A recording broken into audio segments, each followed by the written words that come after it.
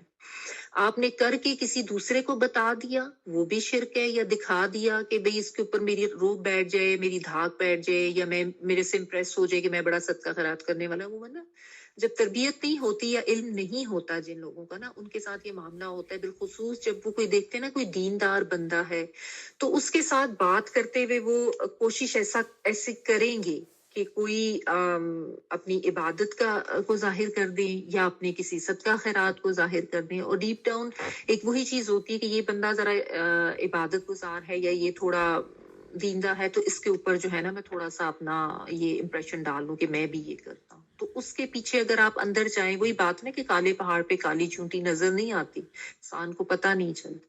تو یہ نا بہت زیادہ اپنے اندر اس چیز کو چیک کرنے کی ضرورت ہے. اور اسی لیے یہ ہے کہ چھپا کے دیں کہ بہت مشکل ہو جاتا ہے اپنی اس نیت کو خالص کرنا.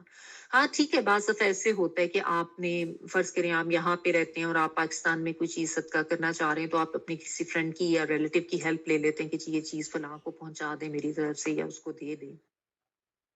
وہ آپ کی ظاہر ہے اس میں نیت اس میں آ جاتی. بات تو ساری نیت کی ہے نا. اسی لیے تو صحیح بخاری کی جو پہلی حدیث امام بخاری نے لی تھی انما الاعمال بالنیات، کہ تمام اعمال کا دار و مدار جو ہے وہ نیتوں پر ہے. تو اپنی نیت کو بہت زیادہ خالص کرنے کی ضرورت ہوتی ہے. اور بالعموم چونکہ نہیں ہوتی تو اس لیے یہی معاملہ ہو جاتا ہے ریاکاری کا. اور اس حوالے سے ایک اور بھی حدیث آپ کو بتا دیتی ہوں کہ جو میں نے پہلے حدیث بتائی اس میں تو صرف عبادات کا ہی ذکر تھا، نماز کا، روزے کا، صدقہ کرنے کا. لیکن ایک اور میں یہ بھی آتا ہے کہ آخرت میں اللہ تعالیٰ کے سامنے ایک شہید کو لایا جائے گا اور اس سے پوچھا جائے گا کہ تم نے کیا کیا دنیا میں. تو کہے گا یا اللہ تیرے لیے جان دی میں نے. تو اللہ تعالیٰ اس کو فرمائیں گے کہ نہیں تم نے میرے لیے جان نہیں دی تھی، تم نے اس لیے جان دی تھی کہ تمہاری بہادری اور شجاعت وہ لوگوں کے نظر آئے اور لوگوں کے اوپر دھاک بیٹھے اور تم بہادر کہلوائے جاؤ. تو وہ تو تمہیں دنیا میں کہلوا دیا گیا، تم نے میرے لیے نہیں اپنی جان دی تھی. اور اس کے بعد حکم دیا جائے گا کہ اس کو جہنم میں ڈال دو.